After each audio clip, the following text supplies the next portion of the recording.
Joe, Phantomaniacs. Welcome to the newest unboxing here on the Needless Things YouTube channel. Today we are taking a look at one of the most villainous villains in all of G.I. Joe, the Cobra Saw Viper. If you have not read G.I. Joe Real American Hero comic, there is an issue where the Saw Viper ruthlessly guns down some of our favorite Joes from the previous issues of the comics. It's something that Larry Hama felt strongly about, that there had to be casualties in a war comic, and boy, were there. And one of these guys, because there were multiple Saw Vipers, is the one that made it happen. Well, Larry Hama is the one that made it happen, but the Saw Viper is the troop that he had carry it out. Great art on the box. I love the contrast of the purple and green. Of course, purple and green, definitely my favorite colors. Let's open it up and take a look at this guy. I do not have one of the original Saw Vipers, something I'll have to correct probably at either Toylanta or Joe Fest. Although I will say Toylanta, I do have another mission because there's an anniversary coming up that is something we have not covered on Audible Interlude, a G.I. Joe podcast, available wherever you get your podcasts. We've talked about it, but we've never really covered it. So I am going to have to get some items from that line to discuss.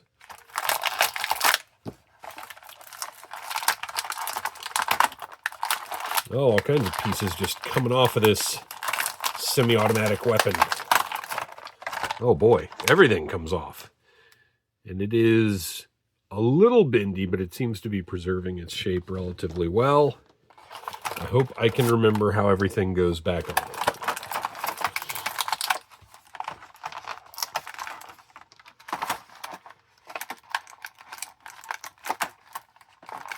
I miss the days when we didn't have tape on our classified figures. Those were good times.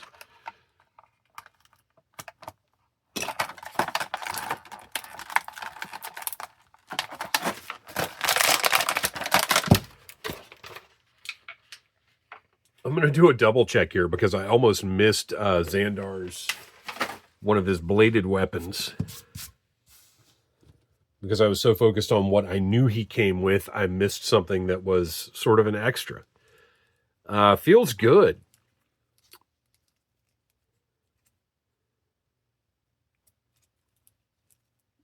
He's got those shoulder things.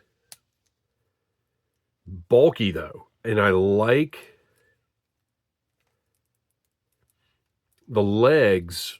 It's all sculpt. It's not added armor pieces like the arms are.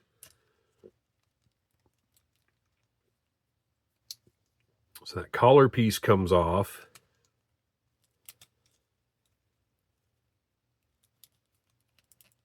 And again, I wish they would design upper arm armor.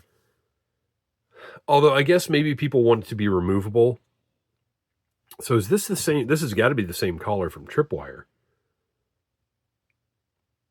I would love to go look, but it's bagged and in a tote because I didn't display him that way.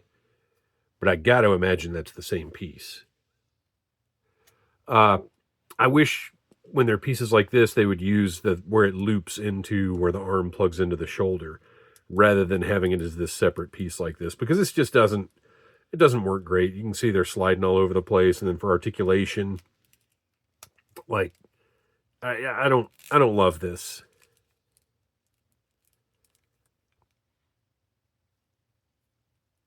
He is a really slick looking figure, though. Just bulky, heavy. I guess slick maybe not the right word, but and yet it is, because he has this aesthetic from head to toe of this, yes, purple, but heavily armored trooper. And I dig it. And I actually I think some people have been taking the shoulder pieces off of theirs. But I like the look of him with those.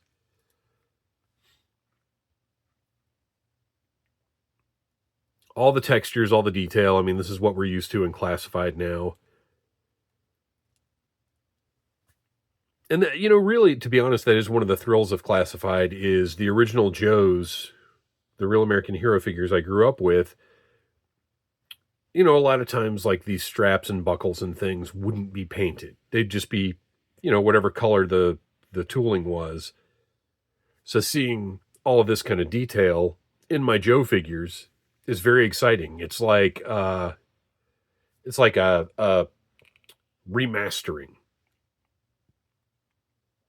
And those tend to be my favorite classified figures, the ones that feel like they're remastered, not that they're just completely redone.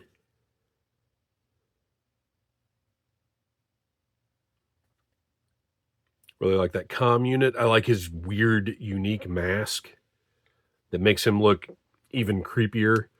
Like, he looks like he should be in, like, a movie about a serial killer or something.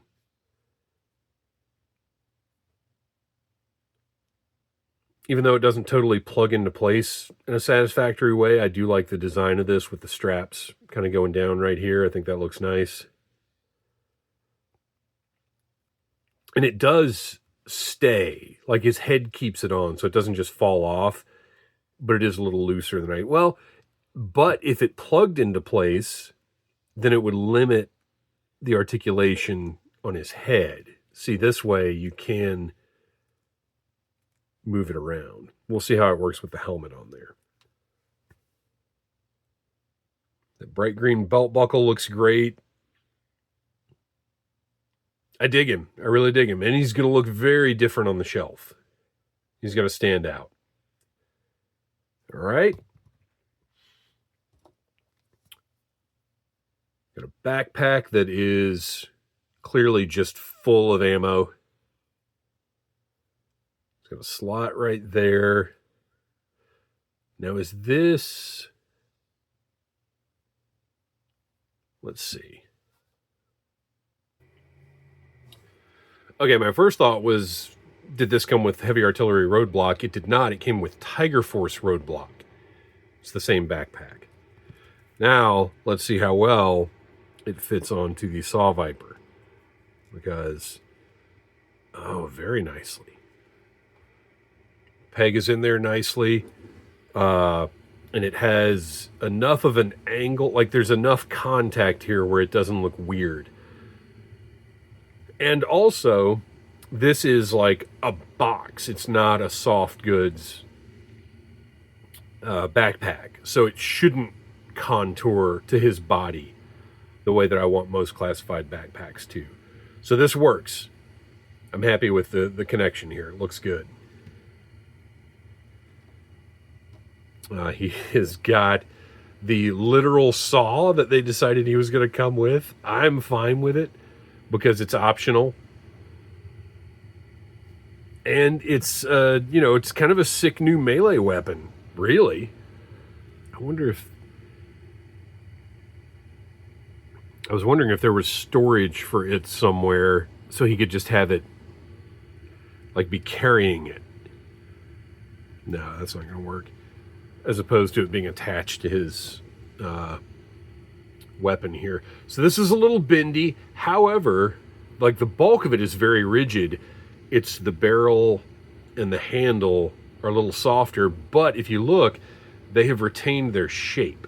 And that's what's important to me. I don't care so much how rigid or soft or whatever the plastic is. I just need the accessory to retain its shape. I've got the handle here that popped right off.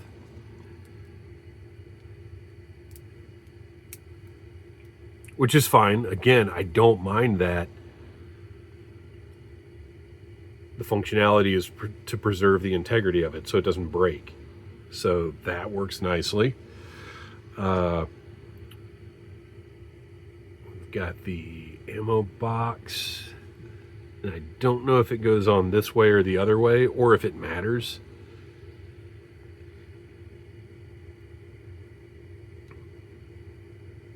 Oh, look, it does. It might have a specific... Oh, it does. I think that plug has a shape to it. Yeah, it sure does. Okay, so it goes in this way. In some instances, I don't like the weapons matching the character's uniform. In this instance, it's fine. It works.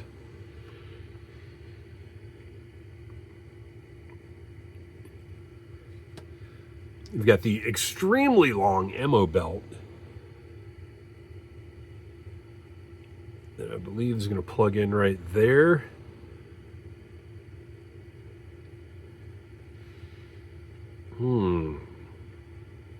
We'll mess with setting that up in a minute.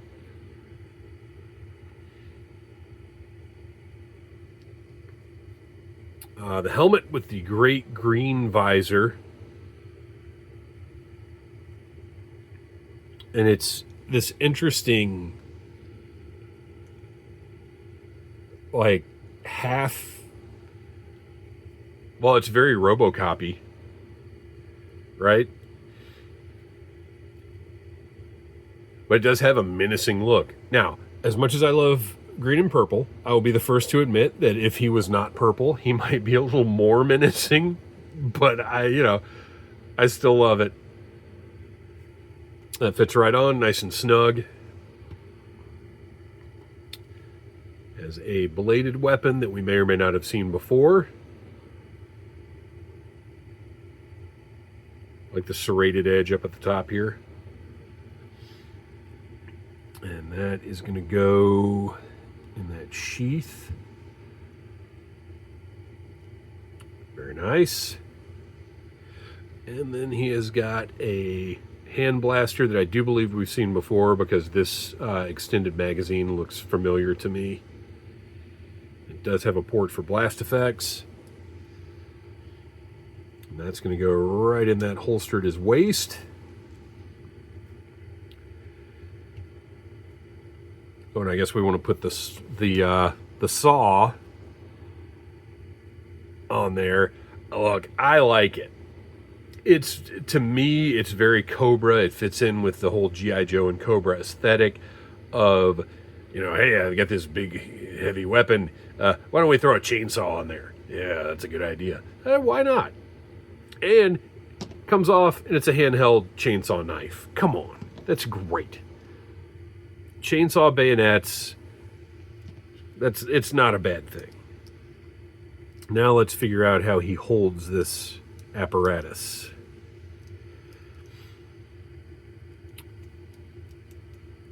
Wrist goes up and down, which I think is a good thing.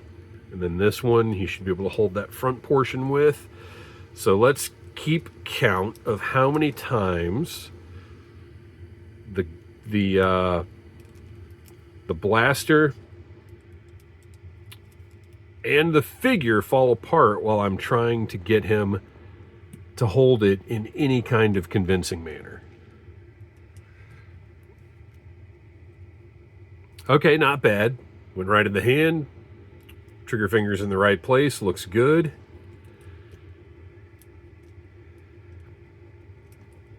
Let me just open that hand up a little bit and make this easier.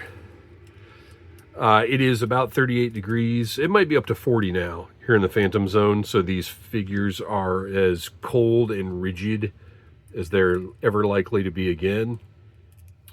So this will take some fiddling around with to get a great pose out of him, but I am confident with the classified articulation. I mean, we've seen it. The shots online, he is holding this in a dynamic way. I'll fiddle around with a little more to get something I like more than that.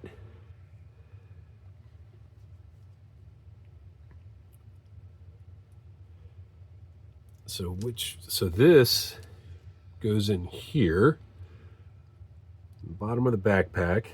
Oh, and it goes in, it's got a deep recess in there, so it goes in a nice long way. I don't necessarily know that I want that to wrap all the way around like that. I may make him, well, if I make him a lefty, he's not going to be able to hold this as well.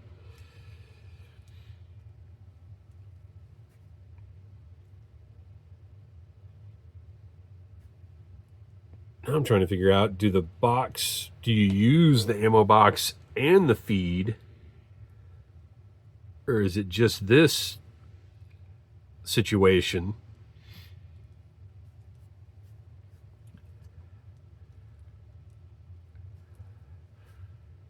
Maybe it's just that. Because you wouldn't have this on there if you're feeding from the backpack. I wouldn't think. Granted, I have precious little knowledge about how semi-automatic blasters with chainsaws attached to them work. Let's see.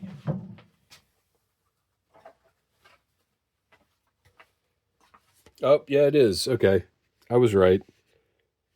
But they've got it going around this way, which seems awkward. Very rarely will I refer to the packaging because I tend to want to figure things out on my own. And also, the packaging is not always accurate. But I was right before. You both of them together, and there you go. And again, I'll fiddle with that a little more. Get a more satisfactory pose out of it. But for such a bulky guy with so much going on, very happy with this one. Pose-wise, he's not going to be the most dynamic figure on the shelf, but he is imposing and, again, is very different. I wouldn't mind some repaints of this one. I don't know that I need a crimson one, but maybe like an Urban Operations or something. I don't know. I dig it. Saw Viper, another big win from this wave of G.I. Joe Classified. Thank you for watching. Please like, subscribe, share, tell your friends about Needless Things. Check out our memberships for tons of exclusive content and I would say a different level of engagement. And until next time, buy what you like. Hey, Phantomaniacs, I want to tell you about memberships for the Needless Things channel. We have 3 different levels. Each one has different special perks that will only be available to members. We've got things like special emojis that I made myself, badges, polls that you're going to be able to participate in to determine what we do here on the channel, early access to videos, exclusive live chats, exclusive live streams, lots of engagement, because that's really what I want. I really enjoy the comments here on the channel, even the negative ones. I like getting into that kind of stuff, and I want people to feel like they're more a part of what's going on here. And obviously, I want support for the channel. You know, this stuff, as much as I love doing it and providing it for free, it isn't free for me. So every little bit that we can get helps out. And even if you don't join as a member, thank you for your support, whether liking, subscribing, sharing, whatever it is you do. It's all important. But those memberships, the members are going to get lots of cool stuff exclusive only to them. Smash that like button if you like Needless Things.